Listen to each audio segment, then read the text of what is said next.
بسم الله الرحمن الرحيم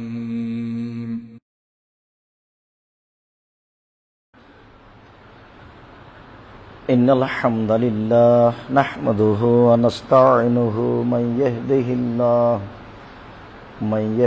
الله فلا مضل له ومن يضلل فلا هادي له وأشهد أن لا إله إلا الله وحده لا شريك له وأشهد أن محمدا عبده ورسوله أما بعد فإن خير الحديث كتاب الله وخير الهدى هدى محمد صلى الله عليه وسلم وشر الأمور محدثتها وكل محدثة بدعة وكل بدعة ضلالة وكل ضلالة في النار.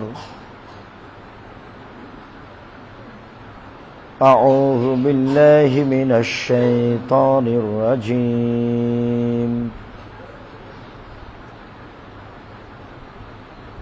يا أيها الرسول بلغ ما أنزل إليك من ربك وإن لم تفعل فما بلغت رسالته وادع إلى سبيل ربك ولا تكونن من المشركين. عن عبد الله بن عمرو رضي الله تعالى عنه قال قال رسول الله صلى الله عليه وسلم بلغوا عني ولا آية وحدثوا عن بني إسرائيل ولا حرج ومن كذب علي متعمدا فليتبوأ مقعده من النار. رواه البخاري ومسلم. عن أبي سعيد الخدري رضي الله تعالى عنه قال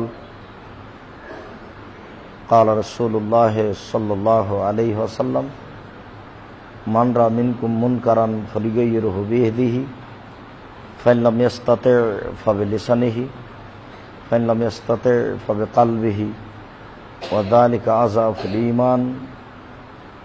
রাওয়াহু মুসলিম। সম্মানিত মসজিদের মুসল্লি, প্রশংসা আল্লাহর জন্য, শান্তি অবতীর্ণ হোক আল্লাহর রাসূলের উপর সাল্লাল্লাহু আলাইহি ওয়াসাল্লাম। আমরা জামিয়া সালাফিয়া হাটাবো বীরহাটাবো রূপগঞ্জ ঢাকা অত্র মসজিদে প্রতি মাসের দ্বিতীয় সপ্তাহে জুমার খুতবা পেশ করব বলে অদাবদ্ধ।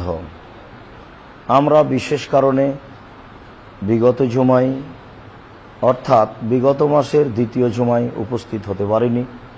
আলহামদুলিল্লাহ আমরা অত্র মাসের আজ দ্বিতীয় জুমা আমরা উপস্থিত হয়েছি। আমরা প্রথমে আল্লাহ তাআলার শুকরিয়া আদায় করি, আলহামদুলিল্লাহ। এরপরে আজ জুমার খুতবার সংক্ষিপ্ত আলোচ্য বিষয় হচ্ছে আল্লাহর পথে দাওয়াত। আল্লাহর পথে দাওয়াত দেওয়া একটা জরুরি কাজ।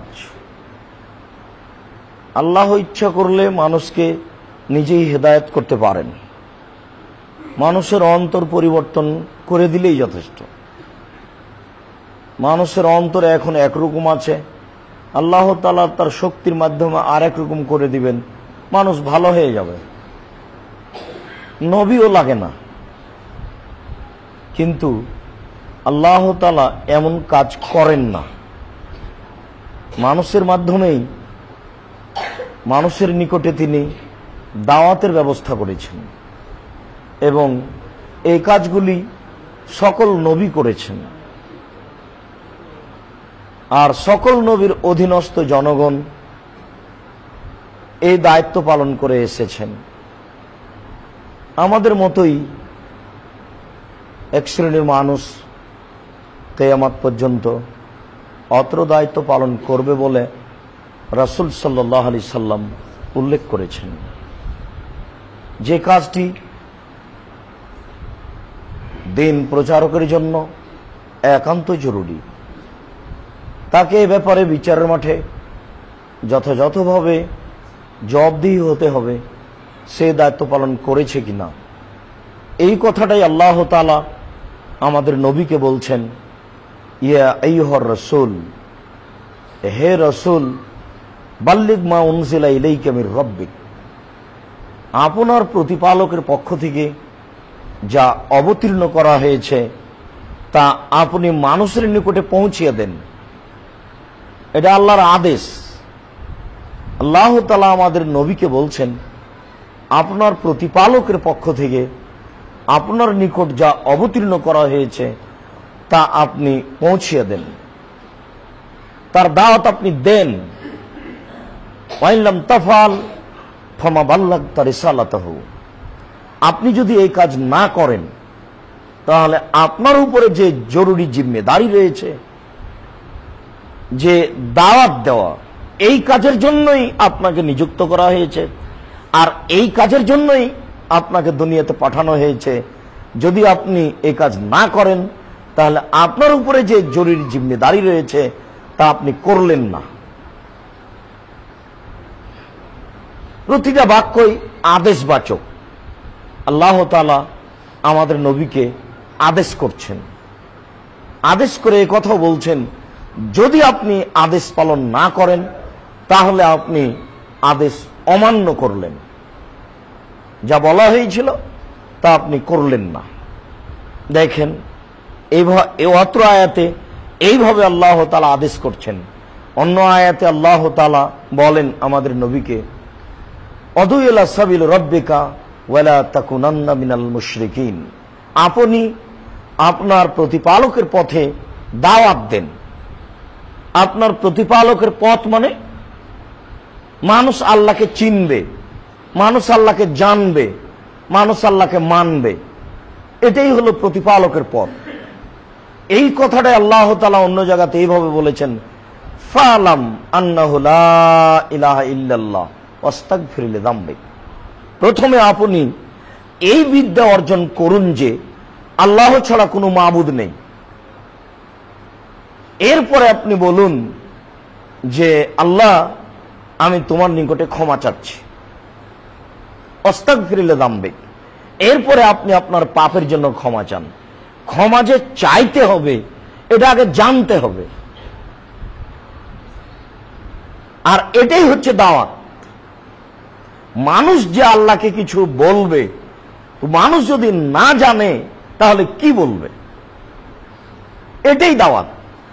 এই কথাটাই আল্লাহ তাআলা বলছেন, ফালাম, আপনি এটা জেনে নিন, আন্নাহু লা ইলাহা ইল্লাল্লাহ, আল্লাহ ছাড়া কোনো মাবুদ নেই। এরপরে আস্তাগফির লিযামবিক, আপনি আপনার পাপের জন্য ক্ষমা চান।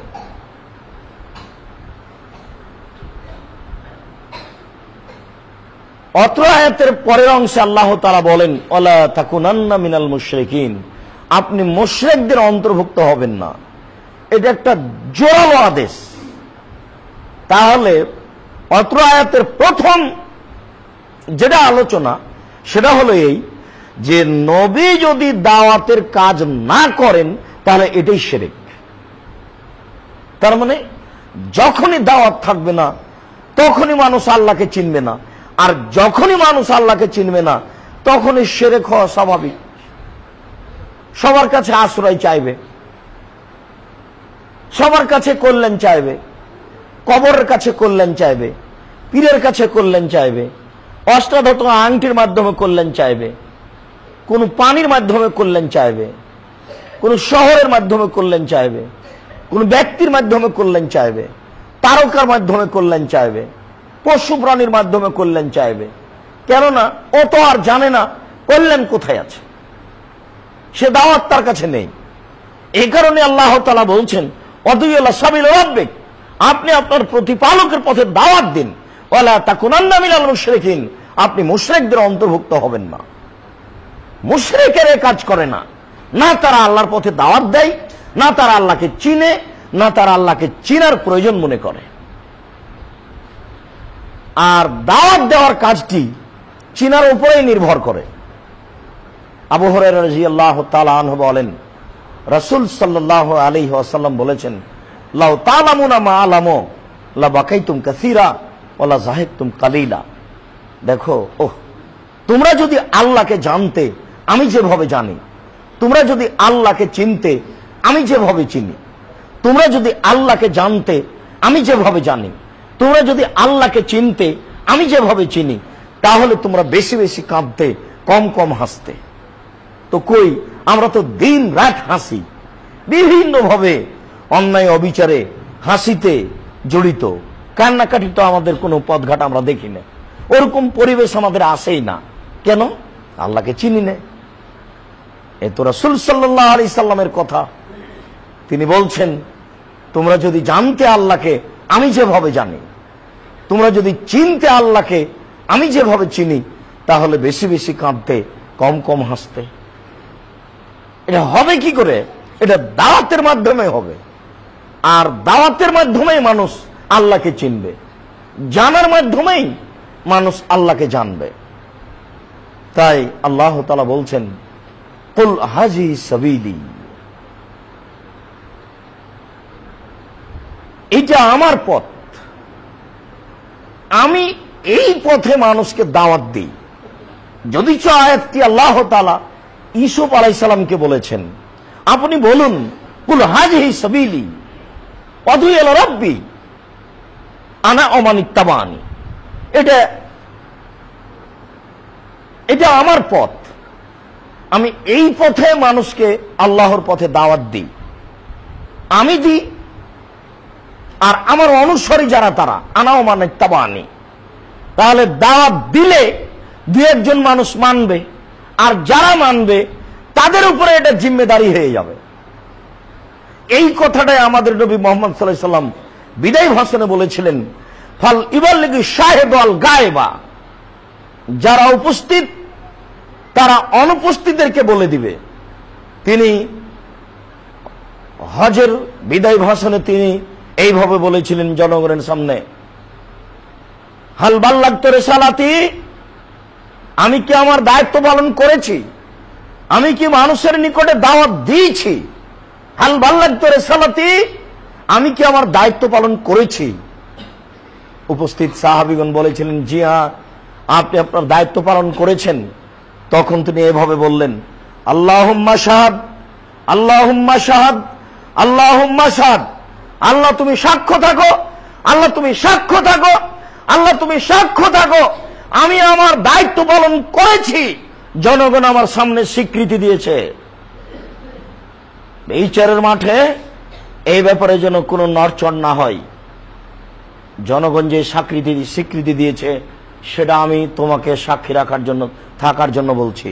তুমি সাক্ষী থাকো, তুমি সাক্ষী থাকো, তুমি সাক্ষী থাকো, আমি আমার দায়িত্বে কারচুপি করিনি, আমার দায়িত্ব আমি অবহেলা করিনি। মানুষ আমার সামনে তার স্বীকৃতি দিয়েছে।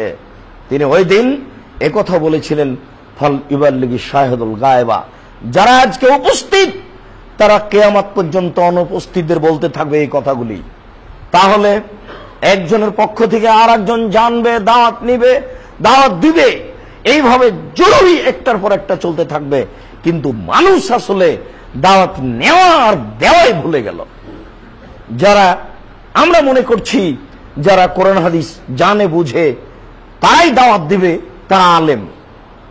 যারা আবার শিক্ষা অর্জন করলো আলেম হিসাবে, তারা একটা পদ বাছাই করলো যে আমি কামিল পাস করেছি, আমি আরবি সাবজেক্টে মাস্টার ডিগ্রি পাস করেছি, আমাকে চাকরি করতে হবে একটা।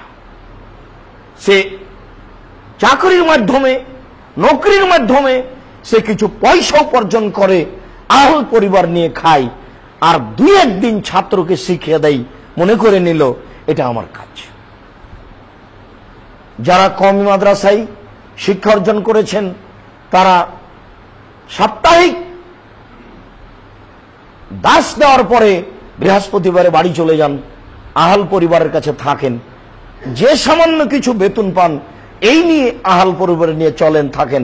তিনিও মনে করে নিলেন এটা আমার কাজ। তাহলে সত্যই যে কোরআন হাদিস জানবে আর আরেকজনকে জানাবে, এইটা কখন? শুধু কি ছাত্র পর্যন্ত সীমিত? এটি কি কোনো ক্ষেত্রের মধ্যে সীমিত? এই দাওয়াত প্রত্যেকটা ক্ষেত্রে, প্রত্যেকটা স্থানে নীতিগতভাবে হতে হবে। শিক্ষা প্রতিষ্ঠানে হতে হবে, কলেজ বিশ্ববিদ্যালয়ে হতে হবে, মেডিকেলে হতে হবে, ডাক্তারখানায় হতে হবে, কোর্ট কাচারিতে হতে হবে, জেলে হতে হবে। প্রত্যেক যেখানে মানুষ বসবাস করে সেখানে দাওয়াত হতে হবে, জরুরি। তাহলে মানুষের জিম্মেদারি যারা যেটুকু জেনেছে সেটুকু পালন করলো।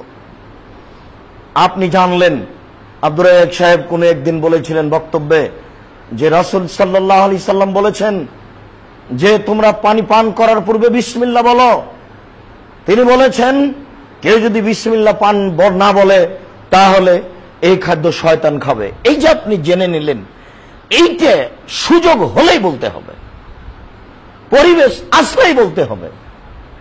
এই যে একদিন আপনি জেনে নিলেন ডান হাতে পানি পান করতে হবে, যতবার সুযোগ আসবে, যতবার পরিস্থিতি আসবে, ততবার বলতে হবে আপনাকে যে ডান হাত ব্যবহার করুন, বাম হাত কেন? আপনি যে এটা জেনে নিয়েছেন সেটার উপরে আপনি এখন দায়ী, এটা আরেকজনকে জানাতে হবে। যখন তিনি লক্ষ লক্ষ জনগণের সামনে বললেন, আল্লাহ তুমি সাক্ষী থাকো, আল্লাহ তুমি সাক্ষী থাকো, আল্লাহ তুমি সাক্ষী থাকো, আমি আমার দায়িত্ব পালন করেছি। তারপরে তিনি যেটা বললেন, ফাল ইউবাল্লিগু সাহেবুল গায়েবা, যারা আজকে উপস্থিত তারা আরেকজনকে বলে দিবে। তখন কি তিনি কথাটি এইভাবে বললেন, যারা আলেম ওলামা তারা আরেকজনকে জানাবে? যারাকে আমরা আলেম মনে করছি তারা আরেকজনকে জানাবে? তিনি এই কথা বলেননি। তিনি বললেন, যারা আজকে উপস্থিত, আমি যা বললাম এখন তোমরা জেনে নিলা, এখন সবার উপরে জরুরি জিম্মেদারি আরেকজনকে বলে দিতে হবে। তাহলে আপনি যেটুকু জেনেছেন ওটুকু আপনি আলেম। পৃথিবীর মানুষ যখন যেটুকু জানতে পেরেছে শরীয়তের, তখন সেটুকু সে আলেম আরেকজনকে বলতে হবে। এটা তার উপরে জরুরি জিম্মেদারি চেপে গেছে, এটা ওনার পক্ষ থেকে আদেশ।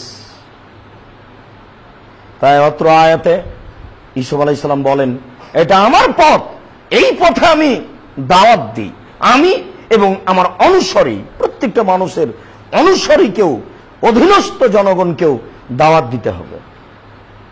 সুবহানাল্লাহ, আমরা আল্লাহর পবিত্রতা বর্ণনা করি, ওয়ানা মিনাল মুশরিকিন, আমি সব মুশরিকের অন্তর্ভুক্ত নই, আমি শিরক করি না। সবাইকে কথা বলতে হবে যে আমি মুশরিক নই, আমি শিরক করি না।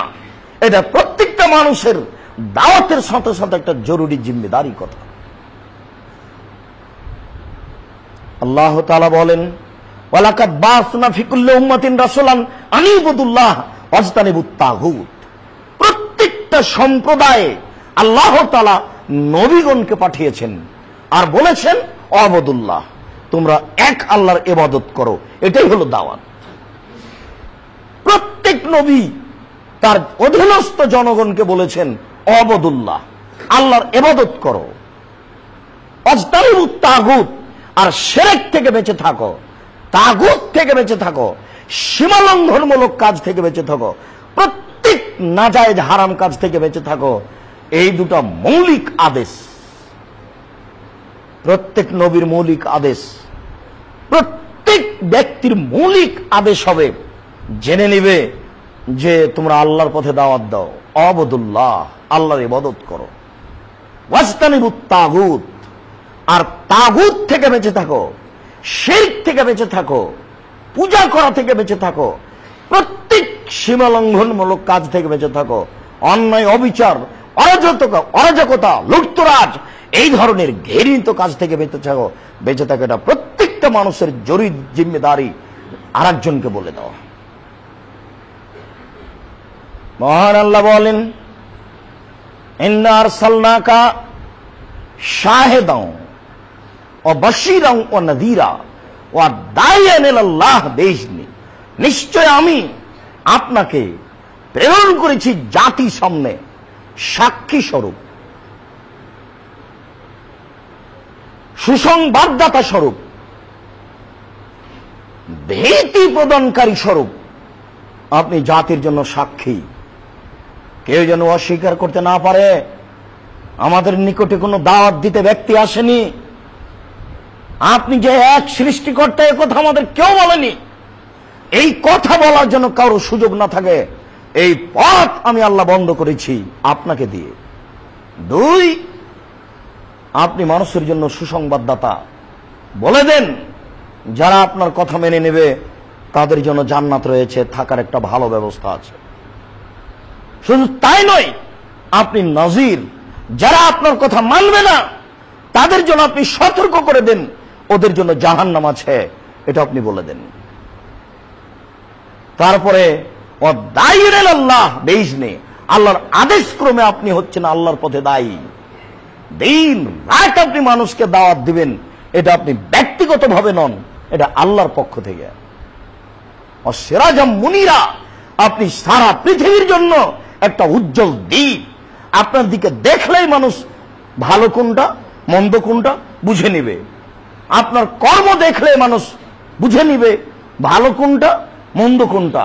আল্লাহ তাআলা বলেননি কোন ইমাম সিরাজাম মুনিরা, আল্লাহ তাআলা বলেননি কোন পীর সিরাজাম মুনিরা, আল্লাহ তাআলা বলেননি কোন বড় হুজুর সিরাজাম মুনিরা। কেউ নীতিগতভাবে ভুল থেকে মুক্ত নয়, একমাত্র আপনি সারা পৃথিবীর জন্য সিরাজাম মুনিরা। তার মানে উজ্জ্বল প্রদীপ, আপনি হচ্ছেন বাতি।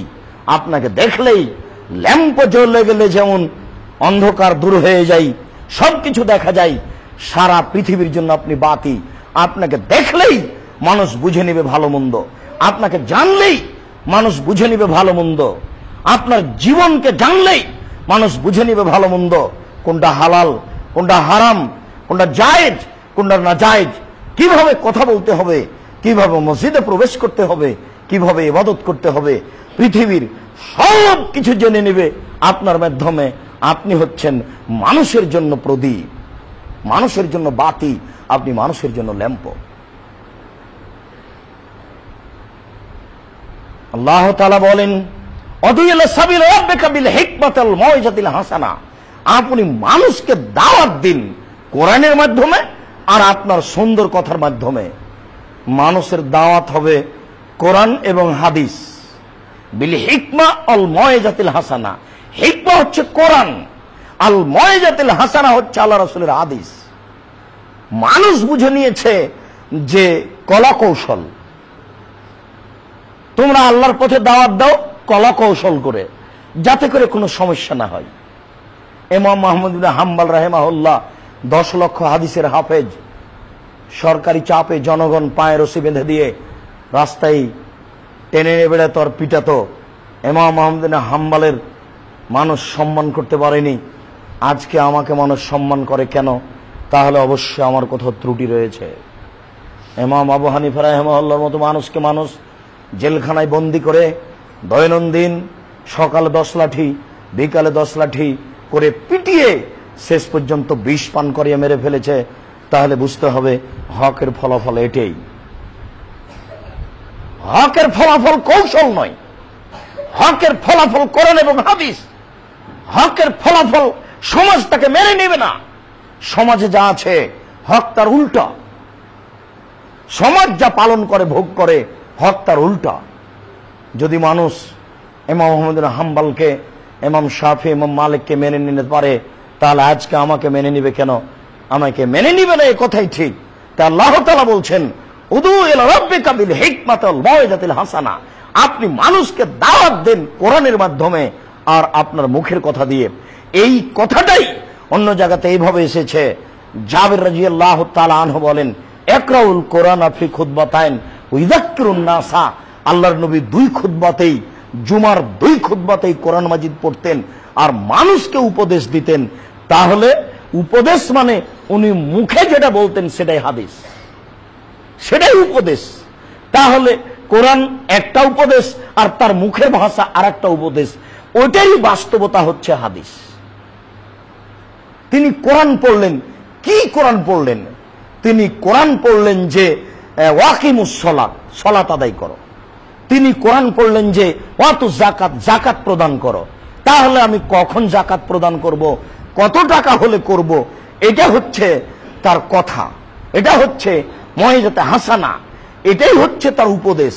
সালাত আদায় করতে বললেন, আমি সালাত আদায় করতে বললাম, আল্লাহ আদেশ করলেন, এই আদেশটা কিভাবে মানুষ সালাত আদায় করবে, এটাই হলো তার উপদেশ। তিনি 2 খুতবাতেই কোরআন মাজিদ পড়তেন আর মানুষকে উপদেশ দিতেন, এটাই তার আদেশ, এটাই তার কথা। মহান আল্লাহ বলেন, ওয়ালতাকুম মিনকুম উম্মাতুন ইয়াদুনা ইলাল খায়র, অবশ্যই তোমাদের মাঝে এমন একটি সম্প্রদায় হতে হবে যারা আল্লাহর পথে দাওয়াত দিবে, ভালো কাজের আদেশ করবে, মন্দ কাজের নিষেধ করবে। দাওয়াত বলতে ভালো কাজের আদেশ, মন্দ কাজের নিষেধ। শুনুন, ভালো কাজের আদেশ করতে সবাই পারে, মন্দ কাজের নিষেধ করতে সবাই পারে না, এটা খুব কঠিন। ভালো কাজের আদেশ করতে সবাই পারে, মন্দ কাজের নিষেধ করতে সবাই পারে না, এটা খুব কঠিন। সবাই বলতে পারে সুবহান আল্লাহ বললে এত নেকি হয়, আলহামদুলিল্লাহ বললে এত নেকি হয়, আল্লাহু আকবার বললে এত নেকি হয়, এটাই তো ভালো কাজের আদেশ। মন্দ কাজ, আলী রাদিয়াল্লাহু তাআলা আনহু বলেন, আল্লাহ রাসূল বললেন, আলী লা তাদু তিমসালান ইল্লা তামাসতাহু ওয়ালা কাবরান মুসরিফান ইল্লা সাওয়াইতাহু, আলী তুমি ছাড়বে না কোন উঁচু কবর, সবকে ভেঙে চৌচির করে দাও, লাথ মেরে ভেঙে একাকার করে দাও। যত ছবি মূর্তি আছে সবকে ভেঙে চৌচির করে দাও।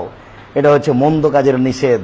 এটা কয়জন পারে? বাইতুল মুকাররমে জুমা মসজিদের খুতবায় দাঁড়িয়ে হাজার হাজার এমপি মন্ত্রী জনগণ আছে, সেখানে বললেই তো হয় 24 ঘন্টার মধ্যে দেশে যত মূর্তি সব ভেঙে দিতে হবে।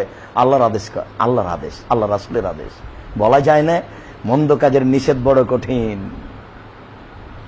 হাতের নিচ দিয়ে আর গলার সাথে পেঁচিয়ে টঙ্গির আখেরি মোনাজাতে ঘন্টার ঘন্টা দোয়া চলে। একটা মানুষ তো 10 মিনিট টিকতে পারে না, তো ঘন্টা যাবৎ চলে কি করে? তো এত দীর্ঘ সময়ে বললেই তো হয় যে মাননীয় প্রধানমন্ত্রী, এদেশে যত ছবি মূর্তি আছে 24 ঘন্টায় ভেঙে দিতে হবে। এটা তো মন্দ কাজের নিষেধ। কই হয় না তো। ভালো কাজের আদেশ, মন্দ কাজের নিষেধ দুটা সমান নয়। সব জায়গাতে আল্লাহ এভাবে বলছেন, যেখানে সেখানে আল্লাহ তাআলা এভাবেই বলছেন, কুনতুম খায়রা উম্মাতিন উখরিজাত লিন-নাস, এই পৃথিবীর মানুষ শোনো, তোমাদেরকেই মানুষের কল্যাণের জন্য যথাযথভাবে দাওয়াত দেওয়ার জন্য বের করা হয়েছে, উদ্ঘাটন করা হয়েছে। তা'মুরুনা বিল মারুফ ওয়া তানহাউনা আনিল মুনকার, তোমরা মানুষকে ভালো কাজের আদেশ করবে, মন্দ কাজের নিষেধ করবে। তোমাদের জরুরি কাজ, তোমরা মানুষকে ভালো কাজের আদেশ করবে, মন্দ কাজের নিষেধ করবে। তাই তো লোকমান হাকিম বলেন, লোকমান হাকিম বলেন, বোনাইয়া, ও আমার আদরের ছেলে, আকিমিস সালাহ, সালাত আদায় করো, আমর বিল মারুফ ওয়া নাহি আনিল মুনকার, ভালো কাজের আদেশ করো, মন্দ কাজের নিষেধ করো। ভালো কাজের আদেশ করো, মন্দ কাজের নিষেধ করো। এরপরে তিনি বলছেন, ওয়াসবির আলামা আসাবাকা মিন যালিক, তুমি ধৈর্য ধারণ করো এই কাজে যে সব সমস্যা আসবে। ওয়াসবির আলামা আসাবাক, এই ভালো কাজের আদেশে মন্দ কাজের নিষেধে যত সমস্যা আসবে, সেই সমস্যায় তুমি ধৈর্য ধারণ করো। ভালো কাজের আদেশে কোনো সমস্যা আসে না, মন্দ কাজের নিষেধে সমস্যা আছে। এটা লোকমান হাকিম খুব ভালোভাবে বুঝতেন।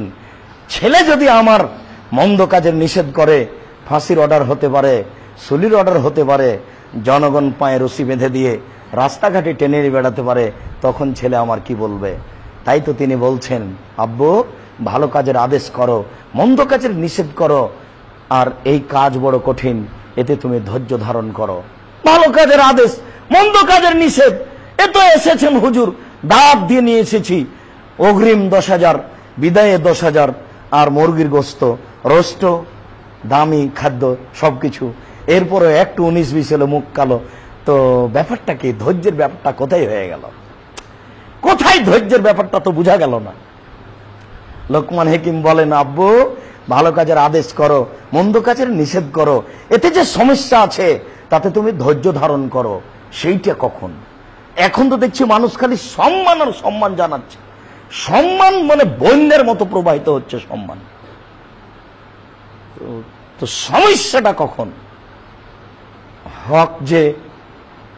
হকের যে দাওয়াত দিলে সমস্যা আছে, আমাকে জিজ্ঞাসা করলে আমি আপনাকে একাধিক ঘটনা দেখাতে পারি যে হকের সমস্যা চিরদিনই আছে, আজও আছে।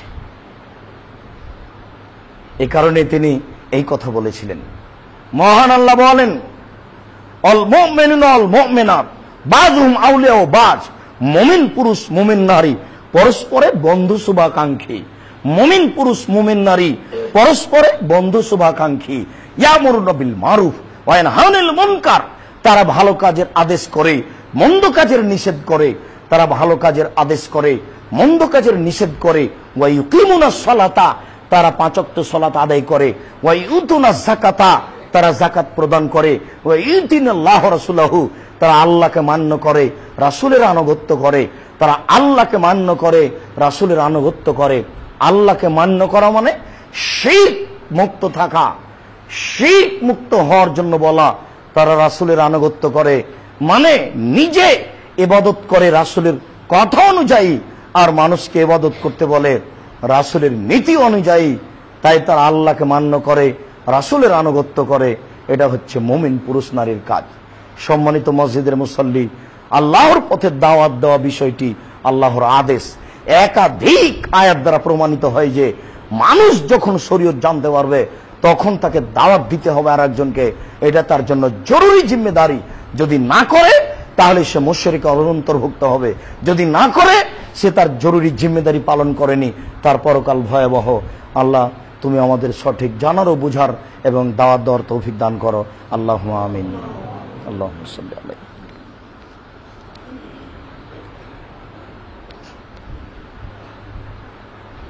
আলহামদুলিল্লাহ ওয়াহদা ওয়াসসালাতু ওয়াসসালামু আলা মান লা নাবিয়্যা বা'দা। আব্দুল্লাহ ইবনে আমর রাদিয়াল্লাহু তাআলা আনহু বলেন, রাসূল সাল্লাল্লাহু আলাইহি ওয়াসাল্লাম বলেছেন, বাল্লিগু আন্নী ওয়ালা আয়া, পৃথিবীর মানুষ, তোমাদের যদি আমার একটি বাক্য জানা থাকে তাহলে আরেকজনকে বলে দাও। একটি বাক্য, আমার একটি কথা যদি জানা থাকে আরেকজনকে বলে দাও। এই বাক্যের সারমর্ম আপনাদের আমি কি দিয়ে বুঝাই? আল্লাহ রাসূলের জীবনের একটি কথা জানে না এমন মুসলিম কে আছে? জানে, নিজেই পালন করে না, আরেকজনকে বলবে কি? মুসলিম কি জানে না যে দাড়ি চাঁচা যাবে না? মুসলিম নারী কি জানে না যে বেপরদায় চলা যাবে না? শয়তানের অনুসরণ করে মুসলিম পুরুষ নারী। বিশ্বাস করুন, হিন্দু লোকটার কাছে শয়তানের কোনো কাজ নেই, হিন্দু মেয়েটার কাছে শয়তানের কোনো কাজ নেই। একটা হিন্দু লোককে শয়তান বলতে যাবে না, ঝামেলা ছাড়ো তো, নামাজ পড়ো না, ঝামেলা ছাড়ো, সব এখন নামাজ পড়তে যায় না। এই কাজটা কি করতে যাবে ইবলিস একটা হিন্দু মানুষের কাছে? এটা তো প্রয়োজন নাই। কোন মহিলাকে কি বলবে একটা হিন্দু মহিলাকে যে পর্দা করো না? কেননা ইবলিস খুব ভালোভাবে জানে, 14 ইলমের পণ্ডিত ইবলিস, ও খুব ভালোভাবে জানে যে লা ইলাহা ইল্লাল্লাহ ছাড়া জান্নাত হয় না, মুহাম্মদ সাল্লাল্লাহু আলাইহি সাল্লামের স্বীকৃতিটা ছাড়া জান্নাত হয় না, আল্লাহকে এক বলে স্বীকৃতি দেওয়া ছাড়া জান্নাত হয় না। যখনই মানুষ বলেছে আমি সাক্ষ্য দিচ্ছি আল্লাহ ব্যতীত কোনো মাবুদ নাই, আমি সাক্ষ্য দিচ্ছি মুহাম্মদ আল্লাহ রাসূল, তখন ইবলিস বলছে এবার কাজ হয়েছে। আচ্ছা দেখা যাক একে কেমনে এখান থেকে টেনে আনা যাবে। ওই লোকটার কাছে কোনো কাজ নাই, ও খুব ভালোভাবেই জানে, ওই 14 ইলমের পড়া, যে ইহুদি খ্রিস্টান হিন্দু জাহান্নামে যাবে, ওদের কিছু বলা লাগবে না। এই তো মুসলিম নিয়ে আমি বিপদে, আমি জাহান্নামে যাব ইবলিস, আর এরা সব জান্নাতে সুখ ভোগ করবে, আমি সহজে ছেড়ে দেব? ও আল্লাহর কাছে ওয়াদা করেছে যে আমি ওর শেষ পর্যন্ত দেখে ছেড়ে দেবো কি করে জান্নাতে যাই। তখন আল্লাহ তাআলা বলেছেন, আচ্ছা ঠিক আছে, তুমি তোমার চেষ্টা চালিয়ে যাও, আমার কিছু খাস বান্দা আছে, তোমার মতো ইবলিস কিছু করতে পারবে না। তবে আল্লাহ এই কথা বললেন না যে তুমি তার কাছে যেতেই পারবে না। ও বলেছে যে আমি অদাবদ্ধ, তাদেরকে আমি হক পথ থেকে বের করেই ছাড়ব। এই জন্য আজকে মুসলিম পুরুষ নারী ভুল পথে যাচ্ছে, দিন রাত ইবলিস লেগে আছে। এই যে আপনি বসে আছেন এখানে যে কত শয়তান আছে, যদি আপনি বাস্তব দেখতে পাতেন তাহলে বুঝতে পারতেন শয়তানের চেষ্টা প্রচেষ্টা। আপনি পড়ছেন বসে বসে, চট করে মাথায় জাগলো যে আচ্ছা একটু বাজারের দিক থেকে ঘুরে আসি। আচ্ছা এটা কেন জাগলো? এটা হলো জিন শয়তান। আল্লাহ তাআলা বলছেন যে আল্লাযীনা ইউওয়াসবিসু ফি সুদুরিন নাস মিনাল জিন্নাতি ওয়ান নাস। শয়তান ওই যে মানুষের অন্তরে কুমন্ত্রণা দেয়, মানুষের অন্তরে কুমন্ত্রণা দেয়, ও মানুষ শয়তান, ও জিন শয়তান, ও মানুষ শয়তান, ও জিন শয়তান। আপনি বসেই ছিলেন, ঘরে পড়ছিলেন, চট করে মনে হলো যে একটু টিভিটা চালু করি। টিভিটা চালু করার পরে মনটা বলছে যে একটু ইন্ডিয়া চলে যাই। আচ্ছা এটা কেন? এটা কে কে আপনাকে বলল? এ হলো জিন শয়তান। একজন এসে বলছে আরে চলো যাই সিনেমা দেখে আসি। আরে কত কে পড়েছে? এ হলো মানুষ শয়তান। আল্লাহ তাআলা বলছেন মানুষকে ভুল পথে নিয়ে যাওয়ার জন্য দুইটা পথ আছে, একটা মানুষ শয়তান আর একটা জিন শয়তান। আর মানুষের ভিতরে একটা জিনিস আছে, সেটার নাম নাফস, আত্মা। ও আবার সব সময়ই বলে যে তুমি পাপ করো, তুমি পাপ করো, তুমি পাপ করো। ইন্নান নাফসাল্লাহ আমারাতু বিসসুইয়ে। সর্বদা আত্মা মানুষকে বলে পাপ করো, অথচ ওই আত্মা মানুষের ভিতরই আছে। বলেন তো মানুষ কেমনে বাঁচে? মানুষের ভিতরে আবার একটা জিনিস আছে আকল, বিবেক। বারবার বলে ছি ছি ছি, না না এটা ঠিক নয়। বিবেক, না ছি ছি এটা ঠিক নয়। বারবার দুইটা জিনিস সব সময় লড়াই করে। আত্মা বলে পাপ করো, আর বিবেক বলে না। দুটাই মানুষের ভিতরে আছে। এটা ভিতরের জিনিস। আবার ইবলিস আছে, কোটি কোটি শয়তান আছে। এর উপরে মানুষকে হকের উপরে টিকে থাকতে হবে। জান্নাত এমনিতেই হয় না। তাই তো আপনাদের বলি যে জান্নাত কি পড়ে আছে? জান্নাত রাস্তাঘাটে পড়ে নেই, জাহান্নাম রাস্তাঘাটে পড়ে আছে। জান্নাত পাওয়া পড়া খুব টাফ ব্যাপার। অনেক ত্যাগ তিতিক্ষার পরে জান্নাত, অনেক নিয়ম নীতি ফলো করার পরে জান্নাত, অনেক পরিস্থিতি পার করার পরে জান্নাত। যখন আল্লাহ তাআলা জাহান্নামকে সৃষ্টি করলেন, বললেন জিবরাইল জাহান্নাম দেখে আসো। দেখে এসে বলছে তোমার মর্যাদার কসম, তোমার ইজ্জতের কসম, তোমার সম্মানের কসম, জাহান্নামে কি কেউ যাবে? হায় হায় হায় হায়। একদিকের আগুন আরেক দিকের আগুনকে ধরে খাচ্ছে, একই কথা। আবার আল্লাহ বললেন ঠিক আছে এবার দেখে আসো। এবার দেখে এসে জিবরাইল বলছে জাহান্নামে যাবে না এমন কি কেউ আছে? তার মানে এবার তার ধারণায় সবাই জাহান্নামে যাবে। কেন? হযবতিন নার মিনাশ শাহওয়া বিশাওয়াত। মনের ইচ্ছা দ্বারা জাহান্নামকে ঘেরা আছে। ওই যে মন আদেশ করছে পাপের, সব সময় মনটা মানুষকে পাপের আদেশ করছে। আর মন চলে শয়তানের কথাই। আর শয়তান কোনোদিনই মানুষকে ভালো কথা বলবে না। ও আল্লাহর সাথে ওয়াদাবদ্ধ, কোনদিন ভালো কথা বলবে না। ও আদম আলাইহিস সালামকে বলতে পারে ফল খান, ফল খান। ওই আপনাকে জান্নাতে থাকতে দেবে না, এই জন্য আল্লাহ বলেছে ফল খান। আমি হচ্ছে আপনার উত্তম উপদেশদাতা। ও বলছে না খায়রুন নাসিহিন, আমি হচ্ছে আপনার জন্য উত্তম উপদেশদাতা। এখন আদম আলাইহিস সালাম তো ভাববেনি ব্যাপারটা কি, এই বাক্যে আবারই বলছে যে আমি ভালো মানুষ, আমি উত্তম উপদেশদাতা। তখন তো চিন্তা করবেনি, তখন দুইজন মিলে ভাবাভাবি করছে কি করা যায় হাওয়া, কি করা যায়। তখন হয়তো হাওয়া বললেন তো উপদেশ দিচ্ছে, ভালোই একটা কাজ করাই হোক। যখন বলছে বারবার, এ দেখেন শয়তানের কত কৌশল, আপনি বুঝতে পারবেন না। এখানে বাচ্চাটা ছেলেটা দাঁড়িয়ে আছে, ছোট একটা বাচ্চা সুন্দর টকটকে, ও এসে এক ধাক্কাতে ফেলে পালিয়ে যাবে। ও শয়তান।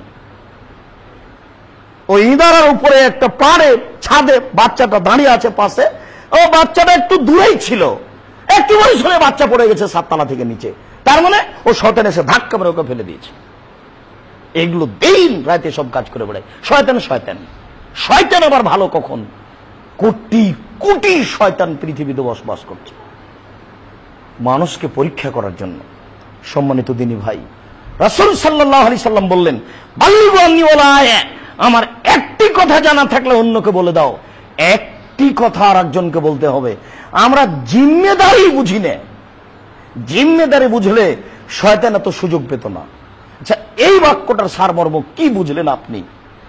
যে আল্লাহর নবী বললেন আমার একটি কথা জানা থাকলে অন্যকে বলে দাও। তা আদম সন্তান কোনটা জানে না? বেশি না জানলেও, তালাকের ফতোয়া দিতে না জানলেও বিসমিল্লাহ বলে পানি পান করতে হয়, এটা তো জানে। ভাত পড়ে গেলে তুলে নিতে হবে, এটা তো জানে। তো তার চোখের সামনে বাচ্চা ভাত খাচ্ছে, সবই ভাত পড়ে আছে, কিছুই বলে না, তো কি করলো তাহলে? তো কাকে দাওয়াত দিলেন? আচ্ছা, এই বাক্যটার সারমর্ম কি কি বুঝলেন আপনি? এই বাক্য তো 1450 বছর থেকে হাদিস গ্রন্থে আছে। 1450 বছর থেকে বাল্লে গোয়ান্নি ওলা আয়ে, আমার একটি কথা জানা থাকলে অন্যকে বলে দাও।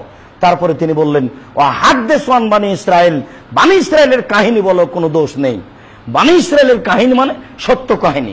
বানি ইসরায়েলের কাহিনীতে কি আছে? বানি ইসরায়েলের কাহিনীতে আছে আপনার জন্য শিক্ষা, আপনার জন্য উপদেশ। যেমন একটু ইশতারা রাজুলুন মিন রাজুলিন আকারান, একটা লোকের কাছে জমি কিনে নিয়েছে। ফাওয়াজাদা ফি আকারিহি আল জাররা, এবার জমি চাষ করতে গিয়ে একটা স্বর্ণের পাতিল পেয়েছে। পাতিলে স্বর্ণ পরিপূর্ণ। এবার জমি ক্রেতা বিক্রেতাকে বলছে খুজ যাহাবাকা মিন্নি ইশতারিতু মিনকা লারস ওয়ালাম আবতা মিনকা যাহাব, ভাই আপনি আপনার এই স্বর্ণের পাতিল নেন। আমি আপনার কাছে জমি কিনে নিয়েছি, আমি তো স্বর্ণের পাতিল কিনিনি। আমি আপনার কাছে জমি কিনে নিয়েছি, আমি তো স্বর্ণের পাতিল কিনিনি। তখন জমি বিক্রেতা বলছে না না না না, বেইতুলার জমা ফিহা, জমি বিক্রি করেছি, জমিতে যা কিছু আছে সব বিক্রি করেছি, আমি নেব না। আপনার তো ইমান, একটা টাকা যদি পড়ে থাকে বা কারো দেখতে পান যে পড়ে গেল, তুলে আপনি পকেটে রাখবেন, বলবেন না একটা টাকা। তাহলে আপনি আপনার ইমান পরীক্ষা করেন। আর এই লোকটার কাছে দেখেন তো ইমান কাকে বলে। ও গিয়ে জমি বিক্রেতা বলছে আমি স্বর্ণ নেব না। জমি বিক্রেতা বলছে না না না, করেছেন কি আপনি? জমিতে যা আছে আমি সবই বিক্রি করেছি, আমি ওটা নেব না। দেখেন ইমান কি জিনিস। ওইটা বানি ইসরায়েলের কাহিনী যে একটা লোকের কাছে 1000 স্বর্ণ মুদ্রা কর্জ চেয়েছে। তখন কর্জ দাতা বলছে সাক্ষী নিয়ে আসেন। আমি সাক্ষী কোথায় পাবো? আল্লাহ সাক্ষী। তখন কর্জ দাতা বলছে জিম্মেদার নিয়ে আসেন, আপনি না দিলে কে দিবে? সে কোথায় জিম্মেদার পাবো? গরিব মানুষ, আল্লাহ জিম্মেদার।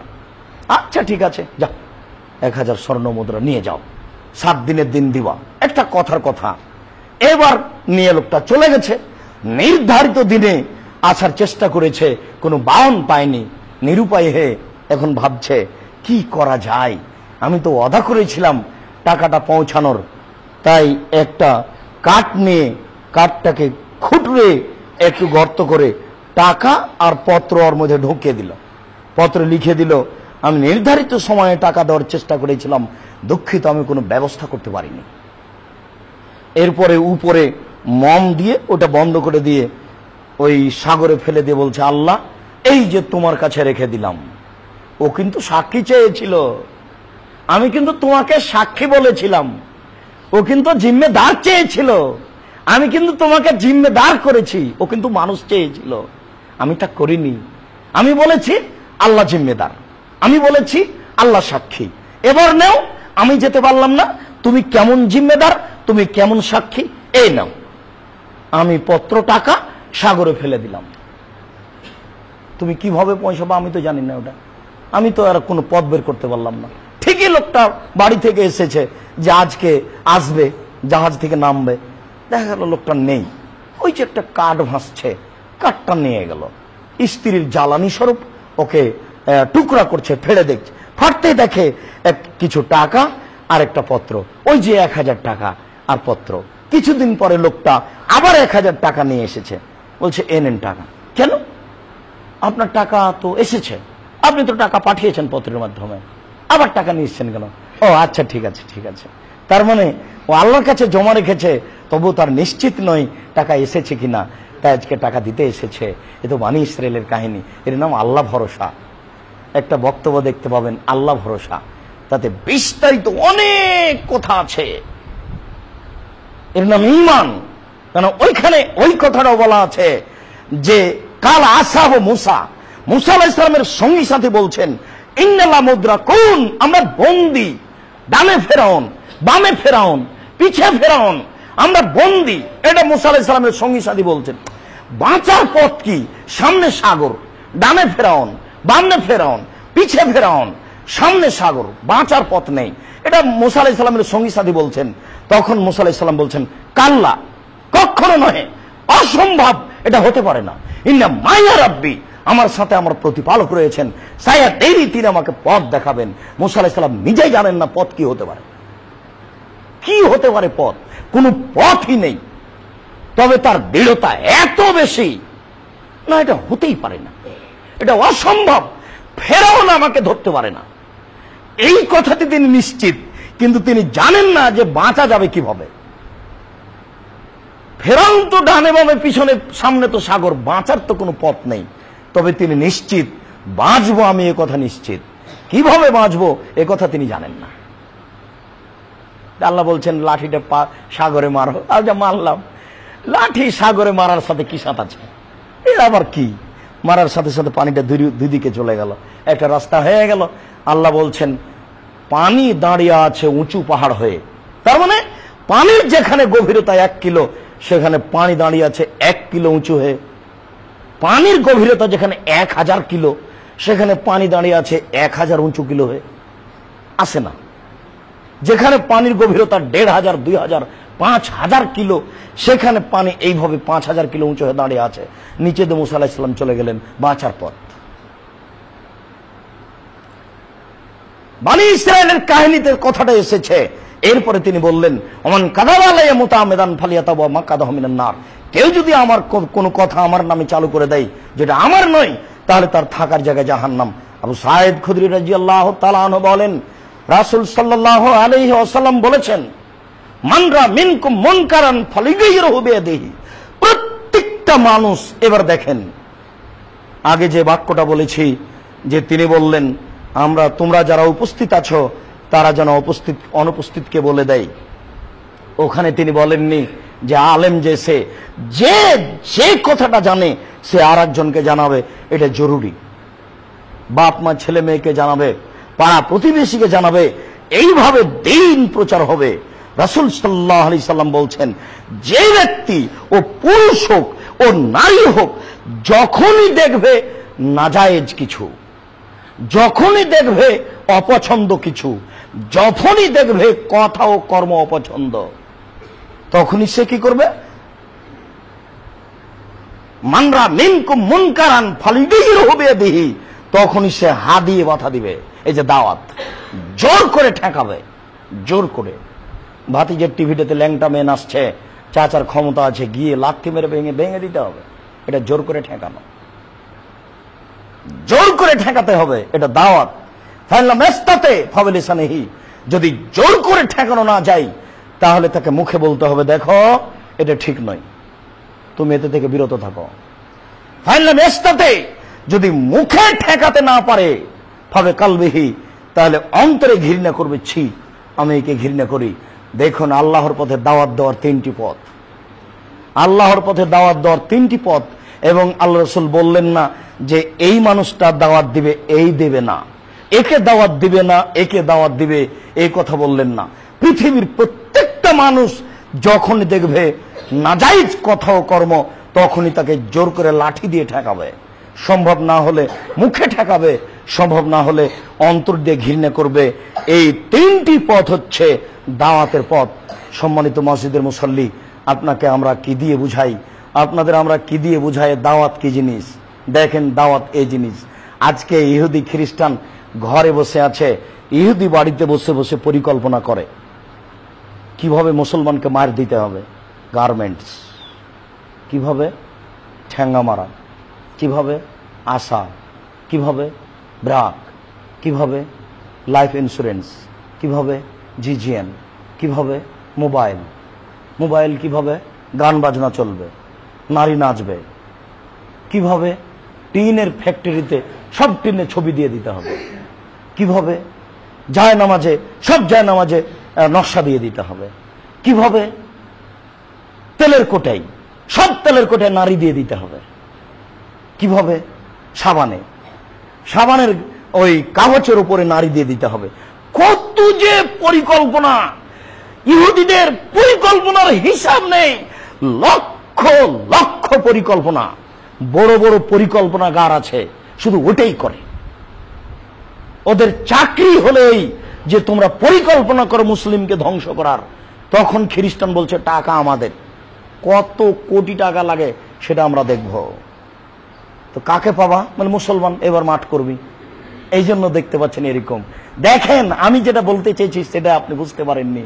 দেখেন তাদের দাওয়াত কি, অথচ তাদের দাওয়াতের ব্যাপারে তাদের নবী কিছু বলেননি। অথচ আমাদের নবীর দাওয়াত দেখেন, আমাদের নবী বললেন প্রত্যেকটা মানুষ দায়ী। দায়ী মানে প্রচারক, প্রত্যেকটা মানুষ হলো দিন প্রচারক। এরপরে দেখেন এই অবস্থা। আর ওদের কে বলে যে তোমাদের একটা দাওয়াত আছে, সেটা কি? মুসলমানের পা কেটে দিতে হবে, ওর চরিত্র কেটে দিতে হবে, ওর ঈমান আমান কেটে দিতে হবে, ওরা সফল। তাহলে ওদের দাওয়াত কত সুদূর, কত সুপরিকল্পিত, কোথায় হাত লাগালে আমাদের দাওয়াত চলবে আর মুসলমানের দাওয়াত বন্ধ হয়ে যাবে। তাদের পরিকল্পনা ঠিকই আছে। অথচ রাসূল সাল্লাল্লাহু আলাইহি ওয়াসাল্লাম যে বাক্যগুলি বললেন, সেই বাক্যগুলিতে প্রত্যেকটা মানুষই দিন প্রচারক এবং জিম্মেদার, জরুরিভাবে। এরপরে মানুষ দিন ধর্ম নিয়ে 5 পয়সা ভাবে না। যখনই পেটে বাচ্চা, তখনই ভাবছে যে ছেলেটাকে ভর্তি করতে হবে ইংলিশ মিডিয়ামে। দেখছেন কেমন হিসেব। কেউ জানে না এসব হাদিস, কেউ বুঝে না এসব হাদিস। মাস্টার বুঝে না, অফিসার বুঝে না, হেডমাস্টার বুঝেন না, প্রিন্সিপাল বুঝেন না, জজ বুঝেন না, জেল সুপার বুঝেন না, কেউ বুঝে না ধর্মকর্ম। বড় থেকে বড় ডাক্তার বুঝে না কিভাবে চিকিৎসা শুরু করতে হবে। এমনিতেই বোকার মতো আগে 4টা লিখে দিল যে 4টা তুমি পরীক্ষা, কিছুই নাই হিসাব। 4টা পরীক্ষার পরে এমনিতে একটা বলে দিল 5,000 টাকার ওষুধ। কেউ জানে না ধর্মকর্ম, কেউ বুঝে না, কেউ বুঝা প্রয়োজন মনে করে না। কোন সেক্টরের মানুষ শিক্ষিত নয়, জেল সুপার শিক্ষিত নয়, ভাইস চ্যান্সেলর শিক্ষিত নয়, মেডিকেলের হেড প্রচালক শিক্ষিত নয়, হেডমাস্টার শিক্ষিত নন। প্রত্যেকটা জায়গায় মূর্খ দিয়ে চলছে। রাসূলের কথার কেউ দাম দেয় না, কেউ 5 পয়সা বুঝেও না, বুঝার চেষ্টাও করে না। অথচ দেখেন দাওয়াত কি জিনিস, আল্লাহ কি বলেছেন, আল্লাহ রাসূল কি বলেছেন। সম্মানিত মসজিদের মুসল্লি, আমরা হয়তোবা সময় সাপেক্ষে যারা দাওয়াত দিচ্ছে তাদের গুণাবলী কি, যারা দাওয়াত দেয় না তাদের অবস্থা কি, যারা দাওয়াত দিতে গিয়ে ভুল করছে তাদের অবস্থা কি, বিষয় আমরা বিস্তারিত পেশ করব। আমরা এই পর্যন্ত বলতে চাচ্ছি, সম্মানিত মসজিদের মুসল্লি, আমরা যে দাওয়াত সম্পর্কে আলোচনা করছিলাম এটাকে আপনারা মূল্যায়ন করুন। আর মূল্যায়ন করার জন্য এদেশে যেটা ইসলামকে টিকিয়ে রাখার, দাওয়াত দেওয়ার সবচেয়ে বড় মাধ্যম রাখা হয়েছে, সেটাই দেশে হচ্ছে কওমি খারেজি দারসে নিজামিয়া মাদ্রাসা।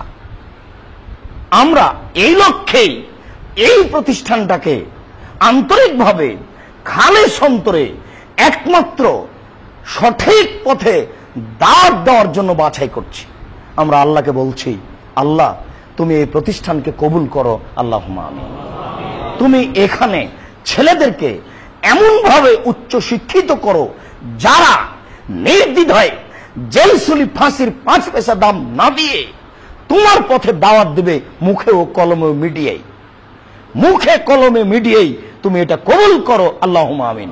তুমি সর্বশক্তিমান। ইসলাম জনগণ বিপদে পড়তে পারে এটা আমরা বিশ্বাসী, তবে তোমাকে সর্বশক্তিমান বলে আমরা বিশ্বাস করি। তোমাকে সর্বশক্তিমান বলে মেনে নেওয়াতে আমাদের সরিষে সমপরিমাণ সন্দেহ নেই। অতএব এই দৃঢ় বিশ্বাস তোমার উপরে রেখে বলছি, তুমি আমাদের এই দাবি দাওয়া কবুল করো, আল্লাহুম্মা আমিন।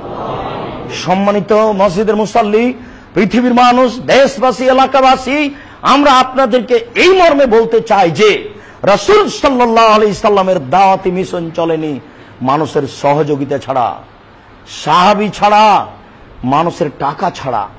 দাওয়াত দিলে সাহাবী লাগবে, নইলে তিনি কাকে দাওয়াত দিবেন? এখনো দিনের কথা বলতে গেলে প্রতিষ্ঠান লাগবে, প্রতিষ্ঠান লাগলে ছাত্র লাগবে, ছাত্রী লাগবে। রাসূল সাল্লাল্লাহু আলাইহি সাল্লামের দাওয়াত চলেনি টাকা ছাড়া। অথচ একজন নবী কয়েকজন মানুষ এসেছে তার বাড়িতে, একবার দেখে তিনি একবারে হতবাক হয়ে গেছেন, কয়দিন থেকে তোরা খায়নি, সুবহানাল্লাহ। তাই একবার ভিতরে যাচ্ছেন, একবার বাইরে আসছেন, একবার ভিতরে যাচ্ছেন, একবার বাইরে আসছেন। এতগুলি মানুষের খাওয়ার কি করে ব্যবস্থা করা যায়? হতে হতেই সলাতের টাইম হয়ে গেল। বেলাল, আজান দাও। আজান হলো, সলাত হলো। তিনি বললেন, তোমরা সহযোগিতা করো, যার কাছে যা সম্ভব। কেউ দিল অর্ধেক রুটি, কেউ দিল পূর্ণ রুটি, কেউ দিল কিছু টাকা। দেখা গেল খাদ্যের একটা স্তূপ। যখন লোকগুলো এসেছিল তখন রাসূলের মুখখান দেখলাম বিবর্ণ, কেমন যেন মুখটা হয়ে গেছে। তার মানে তিনি ভাবছেন, হায় হায়, এতগুলি মানুষের খাওয়ার কিভাবে এদের খাওয়ার ব্যবস্থা করা যেতে পারে? এরা কয়েকদিন থেকে খায়নি। এবার সাহাবী বলছেন, যখন দেখলেন খাদ্যের স্তূপ, তখন মুখখানা একবারে হাসিতে টকটক টকটক করছে, ঝকঝক করছে। মনে হচ্ছে যেন গালের উপরে আপনার ওই আপনার বেদানা ডালিম ভেঙে দেওয়া হয়েছে, ডালিমের রসটা তার গালের উপরে দেওয়া হয়ে গেছে। মনে হচ্ছে ঝকঝক ঝকঝক করছে, টকটক টকটক করছে। তার মানে এখন ইনি মেহমানকে খাওয়া দিতে পারবেন। অথচ একটু আগে তার কিছুই ছিল না, তাহলে তারও পয়সার প্রয়োজন ছিল। মর্মে আমরা আপনাদেরকে অনুরোধ করেছি, প্রতিষ্ঠানকে মূল্যায়ন করুন, ছেলে দিয়ে মেয়ে দিয়ে প্রতিষ্ঠানকে মূল্যায়ন করুন, আর্থিক সহযোগিতা করে। আর্থিক সহযোগিতার জন্য আমরা আপনাদের কাছে অনুরোধ রেখেছি, সরাসরি প্রতিষ্ঠানে এসে প্রতিষ্ঠানকে দেখে বাস্তব কিছু ভেবে আপনি সহযোগিতা করুন। এখানে নির্মাণ হচ্ছে, নির্মাণের কাজ চলছে। আমরা শিক্ষকের নির্মাণের ব্যবস্থা করতে যাচ্ছি, এখনো কিছু করতে পারিনি শিক্ষকদের জন্য।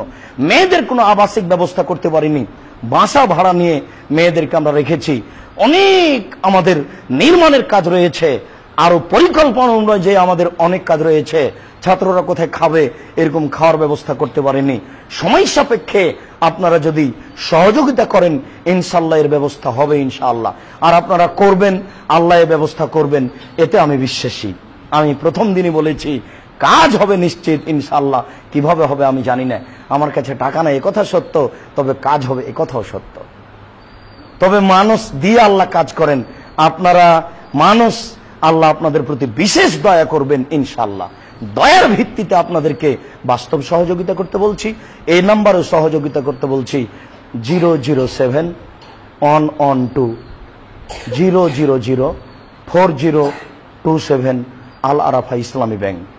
এই অ্যাকাউন্টে আপনারা সহযোগিতা করেন। নাম্বার পরিবর্তন হলে আমরা সময় সাপেক্ষে বলবো। আল্লাহ, তুমি বড় দয়াবান, তুমি বড় ক্ষমাবান, তুমি বড় শক্তিশালী। তোমার দয়ার, তোমার রহমতের অভাব নেই। তোমার রহমতের আশাধারী হয়ে বলছি, তোমার দয়ার আশাধারী হয়ে বলছি, তুমি আমাদের এই প্রতিষ্ঠান কবুল করো, আল্লাহুম্মা আমিন। তুমি যথাযথভাবে সহযোগিতার ব্যবস্থা করে দাও, আল্লাহুম্মা আমিন। তুমি মানুষকে এই প্রতিষ্ঠানমুখী করে দাও। কারো যদি অন্তরে কিছু দ্বিধাদ্বন্দ্ব সংকীর্ণতা থেকে থাকে, তাহলে তুমি সেটুকু দূর করে দাও। সবাই যেন এই প্রতিষ্ঠানকে ভালোবাসে, একমাত্র তোমাকে সন্তুষ্ট করার জন্য। এইটুকু তোমার কাছে দাবি রাখছি, তুমি কবুল করো, আল্লাহুম্মা আমিন। আল্লাহ, আমাদের যারা মারা গেছে তুমি তাদের কবরের শাস্তি মাফ করো। আমরা যারা অসুস্থ তুমি তাদের আরোগ্য দান করো।